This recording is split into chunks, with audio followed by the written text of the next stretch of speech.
अंग्रेज चले गए लेकिन अपनी अंग्रेजियत छोड़ गए। बार बार आप लोगों ने सुना होगा, लेकिन क्या हमने विचार किया कि वो कौन सी अंग्रेजियत थी? तो उस अंग्रेजियत में जो सबसे बड़ा भार हम लेके ढो रहे थे वो था अंग्रेजों का दिया गया आईपीसी, इंडियन पीनल कोड, जो 1860 में आया था। और सोचिए, आज़ादी के इतने दिनों बाद भी हम उसी आईपीसी को ढोए जा रहे थे। हालांकि उसके कई सारे प्रावधानों को सुप्रीम कोर्ट ने समय समय पर हटाया भी था। जैसे यदि हम देखें तो सेक्शन 377 धारा 377 में ये था कि यदि कोई LGBTQ समुदाय आपस में किसी भी प्रकार का संबंध स्थापित करता है तो उसके लिए सजा का प्रावधान किया गया था, लेकिन उस प्रावधान को वहां पर सुप्रीम कोर्ट द्वारा समाप्त कर दिया गया था। लेकिन सरकार ने, क्या पता था किसी को कि एक ऐसा प्लान करे कि 2023 में पूरे आईपीसी को ही जो है समाप्त कर देगी, और हुआ भी दोस्तों यही। आईपीसी को पूरी तरह से समाप्त कर दिया गया है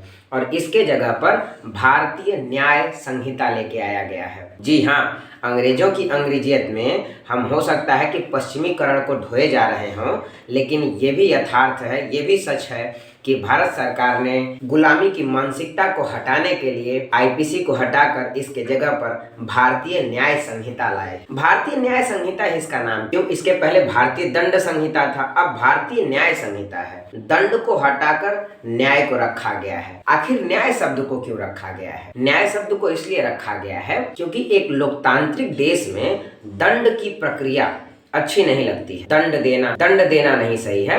किसी के साथ न्याय होना चाहिए, किसी भी व्यक्ति के साथ न्याय होना चाहिए, उसको दंडित नहीं किया जाना चाहिए। इस तरीके के विचार से इसको बनाया गया है, जिसका मतलब है भारतीय न्याय संहिता। तो उसमें 511 धाराएं थी जो आईपीसी था, इंडियन पीनल कोड था, और ये जो भारतीय न्याय संहिता है इसमें 356 धाराएं हैं। और अब बिल्कुल याद रखने की जरूरत नहीं है, धारा 302, धारा 377, धारा 307, धारा 376।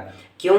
क्योंकि इसका स्थान अलग अलग भारतीय न्याय संहिता की धाराओं ने ले लिया है। आपको जान के आश्चर्य होगा, मैंने कहा भारतीय न्याय संहिता, तो न्याय संहिता यूं ही नाम नहीं है कि बस उठे और न्याय संहिता नाम दे दिया गया है। असल में न्याय संहिता नाम रखने के पीछे जो सबसे बड़ा कारण है वो ये है कि इसमें ना सामुदायिक सेवा को भी सजा माना गया है। सामुदायिक सेवा का मतलब है, मान लीजिए कि स्वच्छ भारत अभियान चल रहा है तो वहां पर आपसे सफाई करवा दी जाए, ये क्या है? सामुदायिक सेवा है, और इसको भी सजा माना गया है। कैसे? तो पहले क्या होता था कि आत्महत्या का प्रयास करना कानूनी रूप से सही नहीं था, आपको सजा का प्रावधान था, 6 महीने की जेल होती थी। लेकिन यदि अगर आप अब आत्महत्या का प्रयास करते हैं तो सजा का प्रावधान तो अब भी है, लेकिन अब जो सजा का प्रावधान है वो है सामुदायिक सेवा।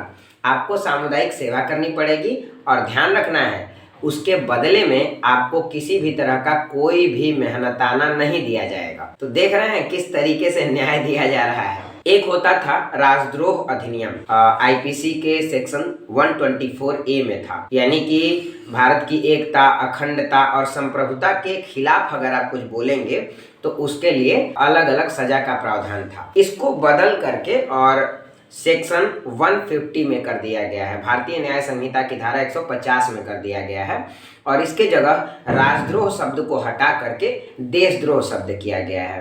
और परिभाषित इस प्रकार से किया गया है, वही बात, एकता, अखंडता और संप्रभुता के खिलाफ अगर आप किसी भी तरीके की कोई गतिविधि करते हैं तो आपको 3 वर्ष या 7 वर्ष तक की कारावास दिया जा सकता है। तो इस प्रकार से ये भारतीय न्याय संहिता का प्रावधान किया गया है। कैसा है ये भारतीय न्याय संहिता? इस पे आप क्या सोचते हैं? इन विचारों को कमेंट में लिख डालिए। और कौन और आपके प्रश्न हैं जो आपको भारतीय न्याय संहिता के बारे में सोचने को विवश कर रहे हैं, जो आप सोच रहे हैं कि इस चीज़ को डाला गया है कि नहीं, और डाला गया है तो किस तरीके से, तो लिख डालिए कमेंट में। आपके सभी प्रश्नों का जवाब वीडियो के माध्यम से, क्वेश्चनर के माध्यम से मैं जरूर देने का प्रयास करूंगा। Thank you, have a nice day.